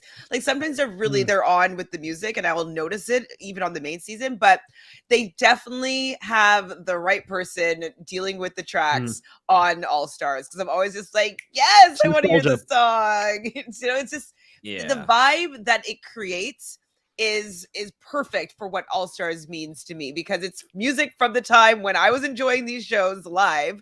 And it just the vibe is just always so good. And I agree with you 100% true that it gives you everything that you need. And on top of having like the emotional elimination with Derek and Nehemiah, and then after having what really made me boohoo, like snotty nose cry, was after, spoiler alert, Ayana wins pretty easily. She just like pull in those coffins like it was like they were light. What like coffins? She just what coffins? Like they were air. And then goes and like proceeds to help Leah pull her coffin so that she can like, hold her, like raise her arm up and say that she didn't quit. And like, I was just so emotional over that part. And like, you can see everybody that was watching were all like crying and wiping their eyes. Like that whole ending of the episode was so like, it was just masterful as like a creative, looking at it from like a narrative perspective. It was just it was really great. And we would never get anything like that from the main season. I can't see anybody that would make me feel this way. Just don't see it. So Adrienne says here that this episode shows why Ayana is an all-star. And I think that we'll never see this in the real, like you said, the real episode. I was immediately thinking, and even TJ was kind of like speechless. He's like, I don't even know what to say here, because I've never seen someone else helping another person to finish the challenge. It reminded me of Survivor when we had everybody finish the challenge and Cirie was still out there and Jeff was like, no, you're going to finish it today. You're going to show that you can do it. It was kind of a moment similar to that, but you've actually got an opponent going out there and helping this person. And we saw Leah and Ayana bond even before they went down there. I had no idea who Ayana was, obviously, coming into this, because I never watched any of those early seasons or shows, but she's got a massive heart, and I think that she could be, in some ways, like speaking the truth says, he could be the Gisela of this season. Gisela was, I think, a lot more spicy for me in the confessionals than Ayana. Ayana to me just seems she's like hilarious, though. She just seems Ayana to me just seems like a very real person. Like I'm like, I can relate to you. You just seem super real, no BS with you. Basically, is what I'm getting from her. What it reminds me, like it shows me, is like they were so good at casting back then. Like just when I hear her confessionals and how she like makes it, we're eating the chicken, we're eating this, and we're spitting it in her teeth. Like she goes into so much detail just for her like little story that she's telling before she goes and does the challenge. Like she's casting gold. And I'm like, oh my God, these are the type of people, these characters, these like big personalities that want to come out here and win, but they're still real people. I know she was a D1 athlete, so she was strong when she was originally cast, but now she's a real person that still is able to kind of get some extraordinary strength to be able to win this. And that's what I'm here for. I don't care about people that are really already programmed to be really good at something, do something well, unless I'm watching the Olympics. I love seeing that it's somebody here that's like, she's now a mom of 4. She's not in the same physical shape that she was when she was 20 years old. And she's still able to dig deep and be able to pull those coffins and come out with not even a strong win. Like she just annihilated that elimination. Yeah, she showed just how good she is on all levels. I mean, this elimination tested strength, durability, endurance, puzzle solving skills, and she absolutely decimated every single aspect. Like she showed in the first outing. I think the way that Derek got power in the first episode was going to be bad for his game. Ayana going into the first elimination was amazing for her game. I don't see anybody wanting to go up against her. I feel like everybody will want to work with her because she's just going to be completely upfront with you. She's one of the newer players, so she'll be completely honest. She'll have your back if you have her back. And I think that this is just a really strong showing from her. And I have high hopes for her for the rest of the season. And I'm so happy she's back and happy she's on my team. Just throwing that out there. I very, very much doubt, though, that those coffins were the same weight that the guys were pulling. It couldn't have been 300 pounds. Would you say it was half that? What do you think the weight was? It looked so light. Like, listen, I'm not taking anything away from her because whatever it was, she still smashed it. And you could see Leah couldn't move it like that at all. Like, there was a big difference. And she's definitely a strong girl. But, Darrell being in there in the confessional saying, oh, she's making Nehemiah look like, and like he's not being able to do it. And she's so much better than even the guys. I'm like, yes, maybe in comparison to what she's pulling, but let's be honest here, it's not the same weight. Like, I'd not for 1 second think it was the same weight that these girls were pulling that the guys had to go and do out there. And the guys were dripping sweat by the end of that. It looked like they came straight out of the shower, dripping sweat trying to move that thing. Now, Maya is a very fit guy, and that's why Derek can hold his head up high as well, because he was doing pretty decent against a guy that is really fit. It's just he struggled to get. I thought he would be better at the problem-solving stuff. Nehemiah impressed me. I, for some other reason, don't remember him being that great at the puzzle side of things. He was really bad at the first, the easy one, where it was like and then get the more difficult one easier. The super easy one, I was like, why is he having trouble with this? Like, and having to do like check. Because I thought that puzzle, usually we see that puzzle on Facebook, and like the trick is that in the last row, it's like half of something. And so people don't realize that it's half of whatever the number value is. And so that's usually the trick of the puzzle.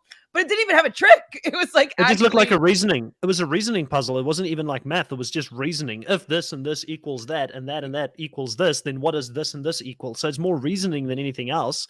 But yeah, like, I mean, he still did impress me though, because he still ended up getting through it and getting it done, even though it wasn't just a physical thing. So it does show that he can do that stuff. And Nehemiah doesn't have to unhook a carabiner. Yeah, very important. Very important. Like, I couldn't believe it when Leah was down there consistently struggling with that. And I'm like, they're telling her how to do it. Just twist and turn it, look for the right place to move it. And she couldn't figure it out. Craziness.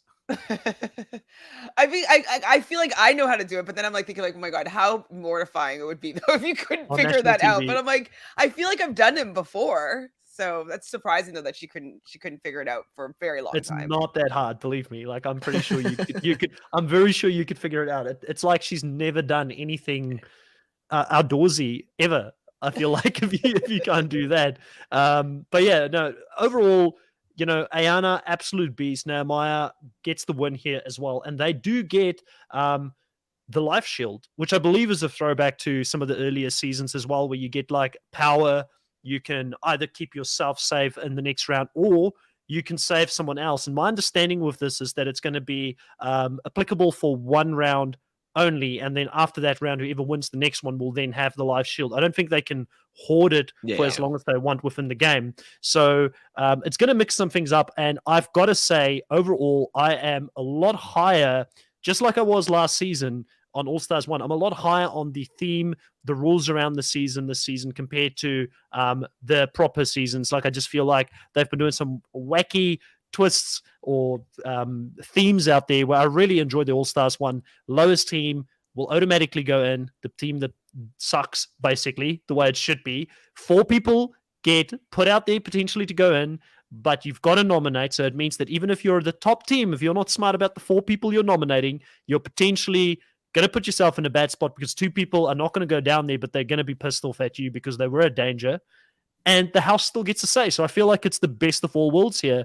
And then throw in the lifesaver, and you've got something there where, you can build extra relationships. You can keep yourself safe. So it means something when you go down there into the arena or whatever they call it. It kind of looked like a Matador ring over there where you'd have the bulls, kind of that Spanish almost type of theme that I had to it. But yeah, it's great. I like the season. I like the whole setup for it. I just feel like these first 2 episodes have just been an appetizer, and I'm just like, okay, let's get into it now. I'm ready for some great action come episode 3. So we were talking last week about how we were like so upset that we didn't have an elimination. Well, I ended up streaming episode 1 and episode 2. I was watching it on Twitch with a couple of friends, and they hadn't seen it, so they thought that this was how it was actually supposed to be. And they're like, "What a great episode!" I'm like, "No, that was 2 episodes. Like they were separated." They're like, "Oh, no, no, you must have been so mad." I'm like, "Yeah, I was." So definitely, hopefully, they have. They realize that they do need to have a full episode for every single time. I don't care for these to be continued. Make it a double episode rather than a to be continued, personally. But yes, it's been an appetizer. It's been super tasty. I can't wait to see what happens. I don't care. Any of these people can win, and I will be satisfied at this point. Like, I'm rooting for everybody to some certain capacity, and that's what I love about All Stars, is that it's just so fun. They have these theme parties after the nominations, the deliberations, and they're like, "Okay, we're gonna leave all this bad energy here. Let's go have a party." And like, they do look like they're having fun. And remember, I was saying that, like, I want to see the pool parties and the fun stuff. And I think All Stars is just kind of like my brainchild. It's like It's a bit more lighthearted. Pardon? Yeah, it's just a bit more lighthearted. It's it just doesn't feel as dark and as serious at certain points. And to your point about the double episodes, like, it's on a streaming platform. Why does it have to be 40 minutes? Like, put it in 60 minutes, put it in longer. Like, it's not like you've got to put it into an exact time slot for other people to have other shows, like, whatever they have over there after the challenge. Normally, you can do whatever you want on Paramount Plus. That's what I would assume in regards to the hours that you can have an episode at. I'm trying to figure out why they did that. I'm just thinking this through. I don't know if this is a coherent thought, but I ended up getting spoiled at like noon on Thursday with who won the elimination, and I was like, okay, this is maybe what the problem is with having a streaming platform. So maybe that's why they kept it separate, is because they didn't want people to get spoiled and ruin maybe the power of the second episode, kind of. But it's kind of like, you're on a streaming platform, so then maybe you shouldn't drop it at 3 a.m. Maybe you should pick a time and drop it at 8 and show it live, and then allow it to be continuing on the channel after that. So I think they have to figure out when they need to drop things, if they want to create a little bit more like anticipation and like a little bit more thrill, because it just doesn't make any sense to me why they needed to separate it. So I'm just trying to figure out what possible meaning could be. I think it's because if you pay for Paramount Plus but you don't pay for ad free, it would come out to an hour in total, and they want to keep it under the hour mark. So I pay for the full, like, no commercials, so it comes out to 45 minutes. So I don't think they want to go over too much. It's not like Netflix, who doesn't have commercials at all. So I mean, it was unbearable when I had commercials trying to binge Big Brother, and it was like five commercials every like 10 minutes or so. I was like, oh my gosh, this is ridiculous. So I can totally even fast forward them. So annoying. Yeah, you can't. Yeah, they're hardwired in there. It was like so bad, but this season's awesome. I love it. I love the format. Every single turn, everybody in the game offers something to the show, and I'm excited. I love the format first and foremost. I think it's perfect. I think it's absolutely perfect. You suck, you go in, prove yourself, come back, get some power. It's perfect. Get your revenge. Yeah. Do it again. It's like, that's all I need. I don't need that much. I just need this basic format. Putting in the same people over and over again. Like, I'm glad they introduced the life shield so you can save somebody, or use it as a strategy to save somebody from being put in there. It's just so perfect. It's like, if this is the guinea pig, bring it to the main show, because we like it. We like it. And it's like, don't bring the contestants to All Stars. Bring the ideas for All Stars to the main show. I agree. Keep them separate. I'm sorry. I know you guys are big Corey stans, but I do not want to see Corey and Tori and Nani on All Stars, even though they would be eligible to, maybe not Tori, but like for being on Real World and Road Rules back in the day. But just keep it separate. Please just keep on going back to the well of people that haven't been on the show in 15 years. Just like, they will. I'm pretty sure they will. I just can't imagine that nobody's wanting to come on the show. I can't imagine that they're having trouble filling the cast. Like, how is that possible? Let's do this. Cut the spy theme. Next season is summer camp themed, and let's bring in the All-Stars format to the real challenge and cut down no 34 contestants. We're cutting it down to like too many. 26 at the most. We're cutting it off at 26 at the most, and let's just let them have fun. Let's go back. Oh my god, I'm like, my eyes are like twinkling with this idea. Drew, you're onto something. They'll never do it, but you are onto something. I'll call them now. Get them on speed dial. We should tweet at them, yeah. actually. People listen to tweets. I just want to acknowledge here, Speaking the Truth says that the only thing I'm not liking about the All-Stars 2 is no after show, which I do think is a good point. Yeah. It's rude. Yeah, like I think we could, especially because it's so the episodes are so bite-sized compared to the normal show. You actually miss out on even more by not having an after show where they can fill you in some of the tidbits and the things that you probably didn't see on the show as well. Yeah, I was hoping that because maybe they split up the episode, they didn't want to like have one after episode 1 because they didn't want to spoil or say something that could give away who was thrown into the elimination or something, but not having it after episode 2, it's like, oh, well, I see how this is going. Yep, that's true. So we're going to go into our teams here. And Drew, I'm going to hand it over to you. Obviously, we have got 2 people in my team that I lose here. Who would have thunk? You know, Chris again off to a horrible start here when it comes to what's going on. Presentation. Make another row. Yeah, I'll just create another row. Make another row. Mm-hmm. Another row below, and we'll go. Do this one. There we go. We're just doing it live on the fly here, guys. We've got 2 players from my team, Leah and Derek, both eliminated this round. And I'm off to a horrible start. How am I doing points-wise, and who is currently leading points-wise here for us this season, Drew? I mean, despite you losing 2 players, both of which gave you 9 points in total. So Leah and Derek both giving you 9 points, getting a lot in the confessionals. You're still pretty far ahead with 65 total fantasy points. I overtake second place, though, this time with 46 points.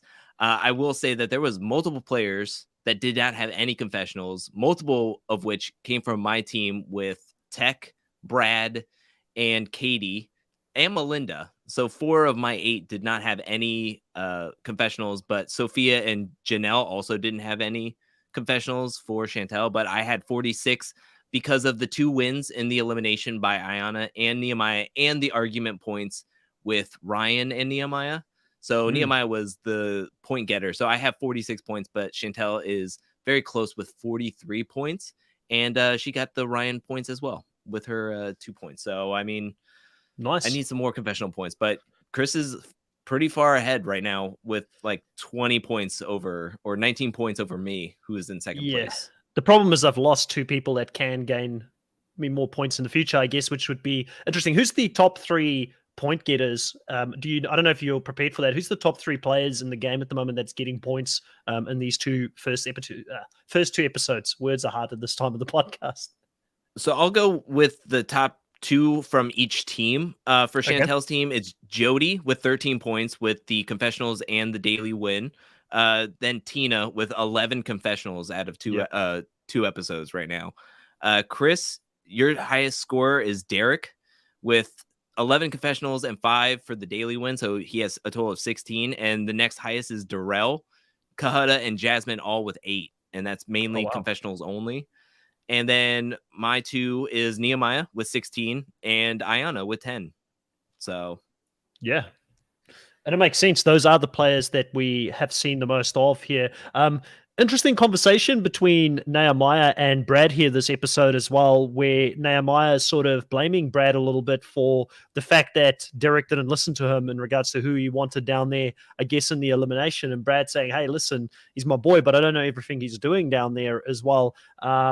Quite an interesting one there. I wonder if that's setting up for more Nehemiah Brad action down the line as well. I know we haven't really spoken about that, but I just sort of remembered it now when I was looking at Brad's face there. I was like, oh yeah, Brad was in this episode at least once. Yeah, I don't even it's remember that. yeah, it was the punching bag. It's not Yeah. looking good for Derek. It's just another bad like omen for Derek because Mhm. when Nehemiah says that's your boy and Brad goes, I know him, but I don't know, like, I'm not that close to him. It's like, oh, that's not a good sign at No all. one's willing to fight for Derek at this point, Yeah. so people might just get out of the way instead of stepping in front and taking one for the team here. Um, guys, what did we miss? What did we miss talking about this episode? I feel like there was only a few limited things that happened here. I think we touched on all of the main plot lines. Was there anything that you guys wanted to bring up here before we finish the podcast? Well, I do see speaking the truth here in the chat talking about "Wind Beneath My Wings," and we were definitely were like singing that at the end. We were like with them, so I definitely loved hearing that song. It was a movie from Beaches that I used to watch when I was a kid that like made me cry, cry, cry. So that's probably also why I was quite teary eyed because then that music's playing and it's from a very emotional movie. Yeah, it was a moment and it was a perfect song. It was so cheesy in a way that like I was here for. Yeah, no, they're very good at what they do. I just wanted to bring up that it was amazing strategy by Casey giving Nehemiah the advice to go make it known to people who he wants to go up against because that's what was the difference. Nehemiah Yeah. was absolutely correct in his confessionals that if you wait and don't say anything, then They'll normally do what they whoever's want. in power will push the vote. So, I mean, I thought it was absolutely incredible for him to just be like, you know what, I'm going to go out there and let's go do this right before we go vote. And it was like, okay, Derek was thinking, okay, whoever's on the stand, but it was Nehemiah who pulled the strings. It didn't matter Steve or who Steve knew or who Steve didn't know. It was who knew Nehemiah and what Nehemiah wanted. And I really loved that whole aspect of the game because it was just like, yes, use your social capital for your advantage to make it through to the next round or put yourself in a better position. So I just thought that was awesome. And it's a new Nehemiah because we don't normally see him play the social game. And like you said, maybe he needed that nudge. I won't lie, I had to double check who the other blonde was. I was like, that's Casey and another blonde. Who is this blonde? I don't know who she Linda. is. And then I saw Melinda, and she is from Nehemiah's Real. original season as well. So obviously he does have a few bonds here in the game that hopefully will be, I guess it will carry him deep in this game. I really, very early on, I think I felt like I said it last year as well, Chantel. I feel like Nehemiah's got a bit of a winner's edit, but I'm always wrong about this in any case because I always claim it so early on and then it just goes downhill.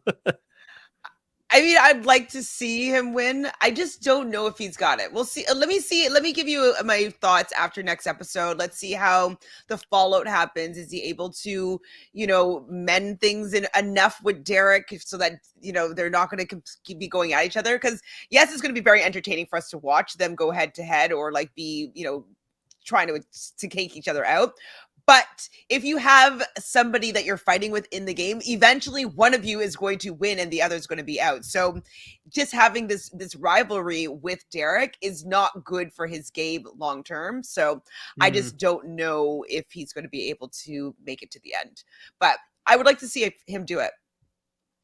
Adrian says, I know that it's early, but I want to ask you guys, who do you think is going to go deep this season based on the first two episodes? And I'll bring up, I guess, the list of players here for us again to have a quick look at. I kind of mentioned here that I think potentially Nehemiah could be one of those players that I could see go very deep and maybe have a bit of a redemption arc. Listen, even a broken clock is right twice a day, like it's going to happen one day. If I keep saying he's going to win it, one day he's going to win it and I can claim I knew that from episode 1. But if I had to look at players, I mean, who do I think has got the potential to go very deep in the game?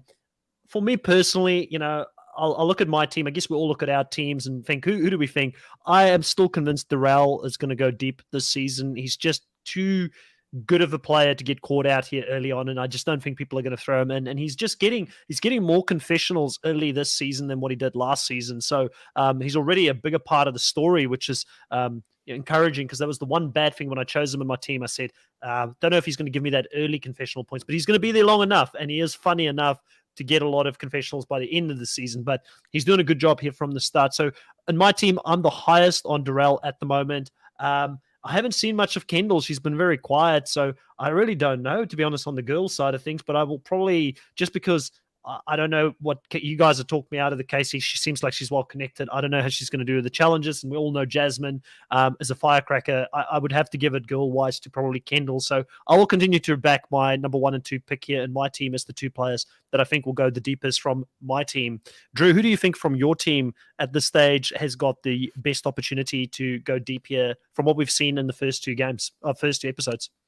I think it's difficult to talk about the first 2 episodes because it was like one big episode, and this episode, a lot of my players didn't even get confessionals, so I don't even know what that means, but not a lot of them had to have confessionals because there was only real 8 players that were in the power stance with Jody and Derek, and then the 4 nominees and Nehemiah and Ayana. I think Ayana, out of everybody, showed the most potential, and I think showed the strongest out of everybody. So I would think Ayana.